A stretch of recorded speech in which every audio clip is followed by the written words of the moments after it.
नमस्कार, मैं हूं शम्स ताहिर खान और आप देख रहे हैं वारदात। इंदौर में कांग्रेस की एक युवा नेता अचानक रहस्यमय तरीके से गायब हो जाती है। घर वाले पुलिस में रिपोर्ट लिखवाते हैं और बीजेपी के कद्दावर नेता पर अपनी बेटी को गायब करने का इल्जाम लगाते हैं। इसी बीच पुलिस को खबर मिलती है कि उन्हीं नेताजी ने अपने घर में हाल ही में गड्ढे खुदवाकर उसमें लाश दबाई है। पुलिस मान बैठी कि केस सुलझ गया, मगर जब गड्ढे की खुदाई होती है तो उसमें से लाश तो मिलती है, पर गुमशुदा नेता की नहीं। अब केस एक बार फिर वहीं आकर खड़ा हो जाता है जहां से शुरू हुआ था।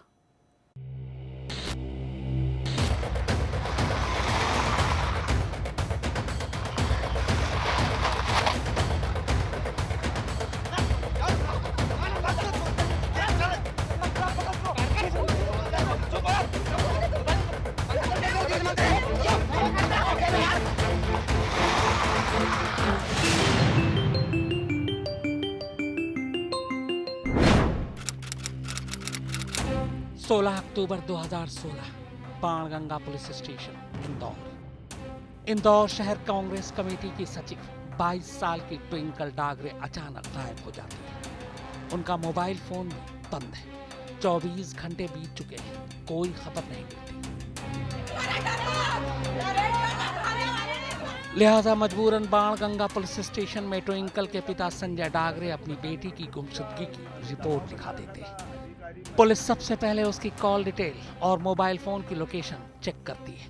पता चलता है कि आखिरी बार इंदौर से होते हुए बदनावर पहुंचकर फोन बंद हो गया, जिसके बाद फिर फोन ऑन नहीं किया गया। जांच में पता चला कि ये वही बदनावर है जहां के रहने वाले अमित से ट्विंकल का हाल ही में रिश्ता तय हुआ था और जल्द ही दोनों की शादी होने वाली थी। उसकी सगाई तय हुई थी बदनावर में और वो मोबाइल की लोकेशन बदनावर में मिली थी, तो इस पे उस लड़के की तरह डाइवर्ट करने की कोशिश थी।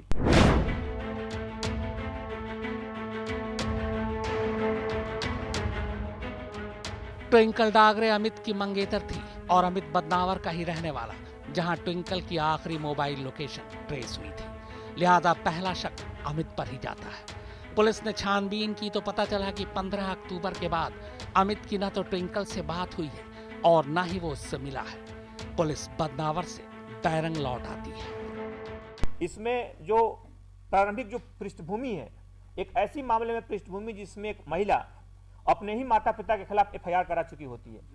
एक ऐसा मामला जिसमें उसने 4 शिकायतें नॉन कॉग्निजेबल ऑफेंस थाने में अपने माँ बाप के खिलाफ दे रखा होता है। एक ऐसा मामला जिसमें जाते समय जो लास्ट मैसेज छोड़ती है वो एक हमदर्दी की बात करती है आरोपियों के साथ में, और साथ ही साथ आरोप लगाती है उसी पक्ष पे जिनके खिलाफ लगातार एफआईआर कर चुकी होती है।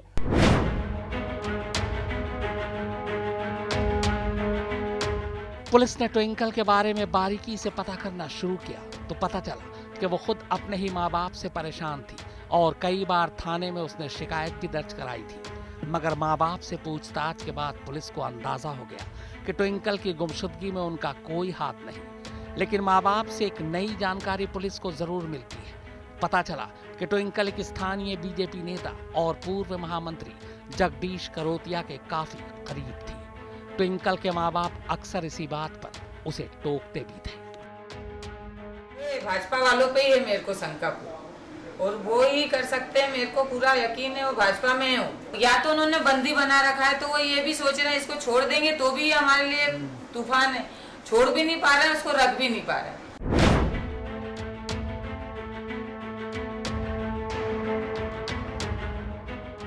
क्योंकि ट्विंकल कॉलेज से ही छात्र राजनीति में बहुत आगे थी और बीजेपी की तरफ उसका झुकाव था, लिहाजा बीजेपी के नेता और पूर्व महामंत्री जगदीश करोतिया से उसका मिलना जुलना शुरू हो गया।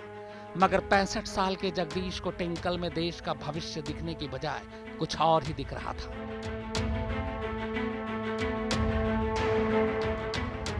ट्विंकल भी उनके झांसे में आ जाती है। जगदीश उसे बीजेपी में पद भी दिलवा देते हैं।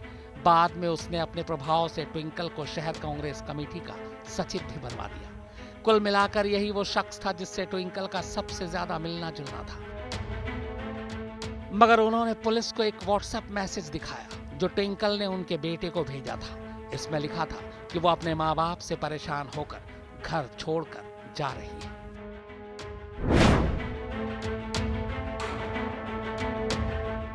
अब तक की जांच में पुलिस को कोई भी सुराग नहीं मिल रहा था।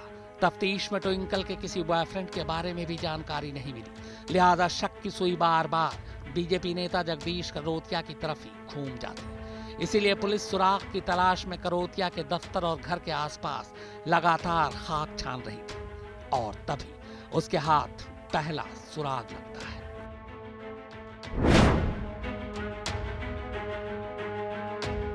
यह खबर कहां से उड़ी किसी को नहीं पता, मगर उड़ते उड़ते यह खबर पुलिस को भी जा लगी। बीजेपी नेता जगदीश करोतिया के घर में किसी को दफनाया गया है। पुलिस के लिए इतना सुराग काफी था।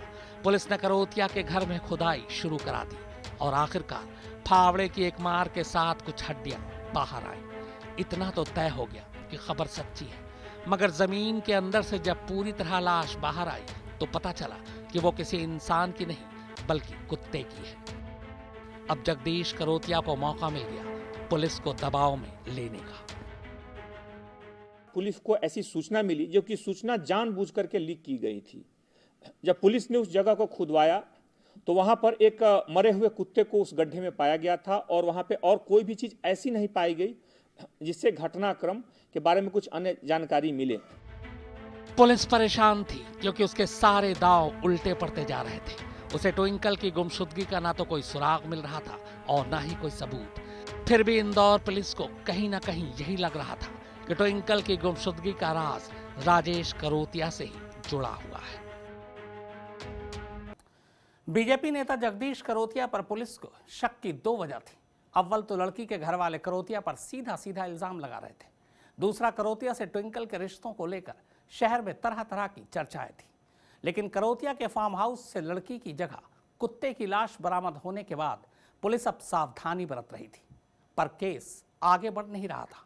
तभी अचानक इंदौर पुलिस ने एक फैसला किया और उस फैसले को अमल में लाने के लिए वो अदालत जा पहुंची।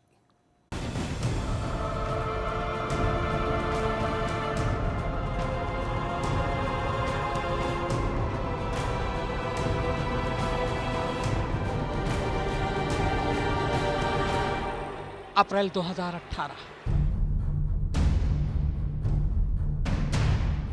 ट्विंकल को गुम हुए लगभग 1.5 साल बीत चुके थे, पर न तो उसकी कोई खबर मिल रही थी और न ही खुद वो। यहां तक कि कोई लाश भी नहीं मिली जिससे ये मान लिया जाए कि उसकी मौत हो चुकी है। लिहाजा पुलिस किसी नतीजे पर नहीं पहुंच पा रही थी। जगदीश करोतिया के घर से कुत्ते के अवशेष मिलने के बाद उसके पास कोई और ऐसी वजह भी नहीं थी जिससे वो बीजेपी नेता पर शक कर सके, और न ही ऐसा कोई सुराग मिला जिससे शक ट्विंकल के माँ बाप या उसके मंगेतर पर जाए। मगर कुल मिलाकर फिर भी पूरा केस अब भी इन 3 किरदारों के इर्द गिर्द ही घूम रहा था।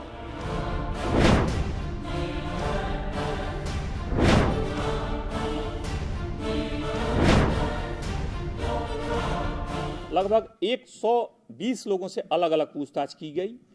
इसमें लगभग कुछ लोगों से 8 से 10 बार तक अलग अलग पूछताछ की गई। लगातार भौतिक साक्ष्यों को इकट्ठा किया गया। लंबे समय तक लगभग 6 से 7 महीने की लंबी मेहनत के बाद इसमें लगातार उस रिपोर्ट आने के बाद इसमें जिक्र की गई है। इसमें कुछ पुलिस के पास निर्णायक गवाह और कुछ निर्णायक सबूत हाथ लगे। इधर जैसे जैसे वक्त बीत रहा था पुलिस की फजीहत बढ़ती जा रही थी। बीजेपी नेता जगदीश करोतिया से पुलिस को कुछ खास सुराग मिला नहीं। वहीं ट्विंकल के घर वाले बार बार करोतिया की तरफ ही इशारा कर रहे थे। लिहाजा आखिर में तय किया गया कि ट्विंकल गुमशुदगी केस की गुत्थी सुलझाने के लिए सूबे की पुलिस पहली बार वैज्ञानिक तरीके का इस्तेमाल करेगी, जिसे BEOS यानी brain electrical oscillation signature test कहते हैं। आसान जुबान में इसे ब्रेन मैपिंग टेस्ट समझिए। केस ऐसे मोड़ पर था कि पुलिस अकेले बीजेपी नेता जगदीश करोतिया का टेस्ट नहीं करा सकती थी। लिहाजा पुलिस ने फैसला किया कि उसके दोनों बेटों और ट्विंकल के माँ बाप का भी ब्रेन मैपिंग टेस्ट कराया जाए। 5 लोगों का टेस्ट कराया गया। यहाँ मैं इस बात का जिक्र करना चाहूंगा कि प्रारंभिक जो टेस्ट हुआ था उस टेस्ट में उनके माँ बाप का भी टेस्ट कराया गया था। उसमें एक आरोपी और 2 बेटों का भी जिक्र कराया गया था। कुल 5 लोगों का टेस्ट कराया गया। पुलिस के लिए आवश्यक था कि उसमें एक सही चीज, एक दिशा निर्धारित हो। कुछ नए तथ्य दोनों तरफ से आ रहे थे जिससे बार बार दिशा बदल रही थी। आवश्यक था कि दिशा तो तय हो कि आखिर वास्तविक दोषी कौन है। जब उस पूरे टेस्ट पे बिल्कुल एक क्रिस्टल क्लियर हो गया, जो कि आप लोगों के साथ बीच में साझा भी किया गया था, कि इसमें माँ बाप का कोई दोष नहीं है, माँ बाप बिल्कुल निर्दोष हैं, और इसमें जो दोषी व्यक्ति हैं उनके विरुद्ध हम लोग लगातार साक्ष्य इकट्ठा कर रहे हैं। ट्विंकल के माँ बाप brain electrical oscillation signature test में साफ निकल गए, मगर जब ये टेस्ट जगदीश करोतिया और उसके बेटों पर कराया गया तो ट्विंकल गुमशुदगी केस में अचानक भूचाल आ गया। पता चला कि पुलिस और ट्विंकल के माँ बाप का शक 100% सही था। जगदीश और उसके दोनों बेटों ने ही ट्विंकल की न सिर्फ किडनैपिंग की, बल्कि 1.5 साल पहले ही उसे मौत के घाट भी उतार दिया था। पर अभी भी पुलिस के लिए मुश्किल ये थी कि सबूत कहां से लाए, कत्ल का, किडनैपिंग का या फिर लाश की, क्योंकि कानूनी तौर पर सिर्फ ब्रेन मैपिंग को कोर्ट में सबूत के तौर पर पेश नहीं किया जा सकता था। पुलिस को जब इस घटनास्थल की जानकारी लगी तो पुलिस ने उनकी निशानदेही पे उस जगह की खुदाई की 2 दिन पूर्व। उसमें वहाँ पे तत्कालिक तौर पे वहाँ से कुछ राखें मिली हैं और एक पैर में पहने जाने वाला एक बिछिया भी उस राख से वहाँ से मिली है। बाकी कुछ और जानकारियाँ मिली हैं जिसके बारे में पुलिस और कुछ साक्ष्य वहाँ से इकट्ठा कर रही है। लिहाजा पुलिस ने तय किया कि वो टेस्ट के नतीजों को तब तक गुप्त रखेगी जब तक कि सबूत हाथ न लग जाए। इसके बाद वो उन सबूतों और गवाहों को इकट्ठा करने में जुट गई जिनका इन तीनों आरोपियों ने ब्रेन मैपिंग टेस्ट के दौरान खुलासा किया था।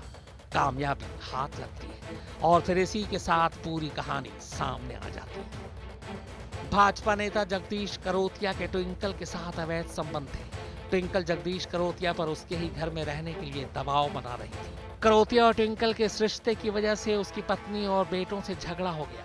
जगदीश को राजनीतिक करियर डूबने की चिंता थी, लिहाजा ट्विंकल के कत्ल की साजिश रची। जगदीश करोतिया के दोनों बेटे भी साजिश में शामिल थे। तीनों ने ट्विंकल की किडनैपिंग और मर्डर से पहले हिंदी फिल्म दृश्यम को कई बार देखा। पूछताछ में दृश्यम फिल्म का जिक्र आते ही पुलिस को यह समझने में भी देर नहीं लगी कि जगदीश करोतिया के घर से निकले कुत्ते की लाश इस साजिश का हिस्सा थी। और तो और खुद जगदीश करोतिया ने यह खबर फैलाई थी कि उनके घर में ही किसी की लाश दफन है, ताकि पुलिस जब आए तो उसे खुदाई में कुत्ते का शव मिले और उन पर लग रहे इल्जाम एक ही झटके में खत्म हो जाए। और हुआ भी ठीक ऐसा ही। इन लोगों ने एक हिंदी फिल्म भी देखी थी जिसका नाम एक दृश्यम नाम की एक फिल्म थी, जिसको इन लोगों ने देखा था और उसी फिल्म से सीख करके इन लोगों ने जो एक कुत्ते की कहानी आई थी कि कुत्ते की एक अफवाह फैला करके और गड्ढे में इन्होंने अफवाह फैलाई कि वहाँ पे जानबूझ के फैलाई कि लोग गए तो थे, ये बात तो मानते हैं, लेकिन हम कुत्ते को दफनाने गए थे और ये अफवाह फैलाई। तो पुलिस भी उस जानकारी को लेते हुए उस जगह तक पहुंची थी उस समय जब घटना हुई थी और वहाँ पे खोदा गया तो वास्तव में ही कुत्ता निकला और उसके बाद घटनाक्रम का वो सिरा जो है खत्म मान लिया गया। मगर अब भी ये सवाल अपनी जगह कायम था कि अगर जगदीश करोतिया के घर से कुत्ते का शव मिला तो ट्विंकल की लाश कहाँ है। और इतना ही नहीं, उसके मोबाइल की आखिरी लोकेशन ये क्यों बता रही थी कि वो इंदौर से करीब 100 किलोमीटर दूर बदनावर में थी। अभी इनका खुलासा होना बाकी था। करोतिया परिवार ने पूरी साजिश फिल्म दृश्यम देखकर ही रची थी। ट्विंकल की गुमशुदगी को लेकर करोतिया परिवार अब बेनकाब हो चुका था, लेकिन कुछ सवाल अब भी जस का तस थे और वो ये कि आखिर ट्विंकल का मोबाइल फोन आखिरी बार उसके मंगेतर के घर के पास जाकर क्यों बंद हुआ, और दूसरा ये कि ट्विंकल की लाश का क्या हुआ। तो ये कहानी भी आखिर में सामने आ गई।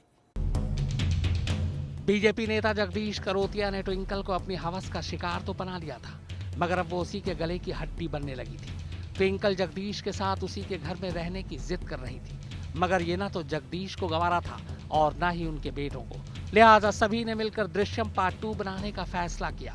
इसमें जगदीश, उसके बेटे विजय, अजय और विनय के अलावा 5वां किरदार नीलेश कश्यप था, जिसकी जमीन पर ट्विंकल का कत्ल होना था। जगदीश ने ट्विंकल से कहा कि वो उसे कहीं और घर दिलाएगा और उसी बहाने उसे साजिश के तहत अपने साथ ले गया। 16 अक्टूबर 2016 की सुबह 11 बजे मकान देखने के लिए ट्विंकल को घर बुलाया गया। बहाने से अजय और जगदीश करोतिया इमारत 10 पर दोस्त नीलेश के खेत पर ले गए। खेत पर आते ही करोतिया ने अजय के साथ मिलकर रस्सी से ट्विंकल का गला घोंट दिया। जगदीश ट्विंकल के शव को नीलेश के खेत में ही दफनाना चाहता था, पर उसने मना कर दिया। लिहाजा तीनों ने शव को कपड़े में लपेटा और कार की डिक्की में रखकर घर ले आए। दूसरे दिन सुबह करीब 5 बजे कार लेकर सांवेर रोड पर अवंतिका नगर के प्लॉट पर पहुंचे। कुत्ते के मरने की बात कहकर जगदीश ने निगम कर्मियों से प्लॉट पर गड्ढा खुदवाया। निगम कर्मियों के जाते ही गड्ढे में कचरा लकड़ियां जमा कर ट्विंकल के शव को जला दिया। मौके पर जगदीश के अलावा उसके बेटे अजय, विनय और विजय के साथ नीलेश भी था। शव को जलाने के 2 दिन बाद हड्डियां और राख बोरे में भरकर नजदीकी नाले में बहा दी गई। इसके बाद अजय ने ट्विंकल का मोबाइल इंदौर में ही ऑन कर बदनावर जाकर फेंक दिया ताकि पुलिस का शक उसके मंगेतर अमित पर जाए। मगर brain electrical oscillation signature test में हुए खुलासे ने आरोपियों के दृश्यम की पोल पट्टी खोल कर रख दी। पुलिस को शव जलाने वाली जगह से ट्विंकल की बिछिया, ब्रेसलेट, कपड़े और कुछ सामान मिले हैं, जिसके बाद 5 आरोपियों को गिरफ्तार कर लिया गया।